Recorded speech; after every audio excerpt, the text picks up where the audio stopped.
नमस्कार, मैं Hemant Mishra, Silvassa news line में आप सभी दर्शकों का हार्दिक स्वागत करता हूं। बता दूं, जिस तरह से पूरी विस्तार में पूरे भारतवर्ष में लोकसभा का धूम देखने को मिल रहा था, ऐसे में चुनाव पर का यह पर्व जो है आज उस पर जो है अंतिम मोहर लगने जा रही है और मतगणना शुरू हो चुका है। और ऐसे में अगर बात किया जाए, इस वक्त कराड़ कॉलेज के कैंपस में मौजूद हूँ, जहाँ पर मतगणना जारी है। दादरा एवं नगर हवेली से जो लोकसभा प्रत्याशी है श्रीमती कलाबेन डेलकर जी, वो करीब बताया जा रहा है 40,000 वोटों से आगे चल रही है। और इस वक्त हमारे साथ कौशिल शाह जी भी मौजूद हैं, जिनसे सबसे पहले उनकी रुझान जान लेते हैं। हर बूथ में जिस तरह से चल रही है, हालांकि जो अभी तक सबसे बेस्ट रिकॉर्ड प्रदर्शन जो रहा है वो सामरवानी का बताया जा रहा है। क्या कहेंगे कौशिल भाई, क्योंकि कहीं ना कहीं पूरे विस्तार में ये चीजें हैं कि इस बार जो जीत होगी वो ऐतिहासिक जीत, पिछले बार के ऐतिहासिक जीत का भी रिकॉर्ड तोड़ देगी। क्या कहेंगे आप?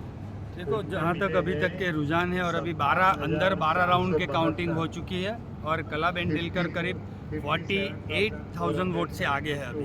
तो पिछले चुनाव की जो जीत की जो मार्जिन था वो अब तक ही कवर हो गया है। अभी 50% ही राउंड हुए हैं और सिटी शहरी विस्तार में तो हर जगह 80-90% चल रहा है। लेकिन गांव के विस्तार में भी जो विरोध पक्ष का जो एक उनका जो आशा अपेक्षा थी कि हम लोग बहुत चलेंगे, ऐसा नहीं है।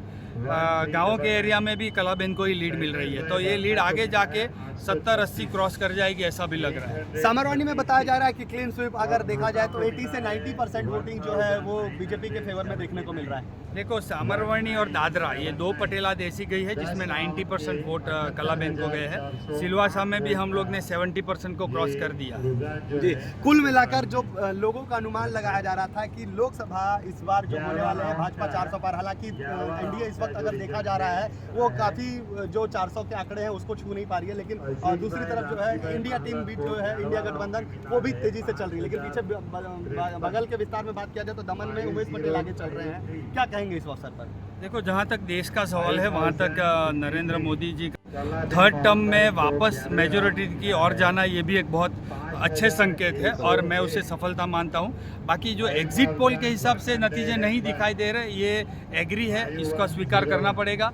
जो आशा बीजेपी लगा रही थी वो नहीं है। दमन में भी लालू भाई एक अच्छे उम्मीदवार थे बीजेपी के, वो नेचर से और उनकी पॉपुलैरिटी में कोई कमी नहीं है। लेकिन फिर भी जो एक उमेश पटेल का जो एक डायनेमिक इम्प्रेशन बना है, जो फाइटर का एक इम्प्रेशन बना है, वो हिसाब से मेरे ख्याल से उनके फेवर में परिणाम जाता दिख रहा है। फिर भी अभी 1-2 राउंड बाकी है, हमें अभी भी उम्मीद है कि शायद बीजेपी कुछ कम वोटों से भी। ये थे कौशिल शाह जी, जिन्होंने बताया कि आखिर किस तरह से शुरुआती समय से लेकर अब तक के रुझान जो दादरा एवं नगर हवेली का है, इंडी गठबंधन और एनडीए गठबंधन का देखा गया। और साथ ही साथ उमेश पटेल के ऊपर भी इन्होंने अपने वक्तव्य को बताया कि आखिर किस तरह से वहां पर जो स्थिति बनी हुई है उस पर क्या मानना है इनका। हालांकि सबसे बड़ी चीज जो है बताया जा रहा है कि आखिरी राउंड जो है वो दमन का बताया जा रहा है कि अभी बाकी है, जिसमें अब तक जो बताया जा रहा है करीब 3,000 से अधिक वोटों से जो है उमेश पटेल अभी आगे चल रहे हैं दमन में। और कभी भी जो है अगला अनाउंसमेंट जो है वहां से आ सकता है कि कौन जीत रहा है और कौन हार रहा है। और ऐसे में अगर बात किया जाए हमारे प्रदेश दादरा एवं नगर हवेली की, तो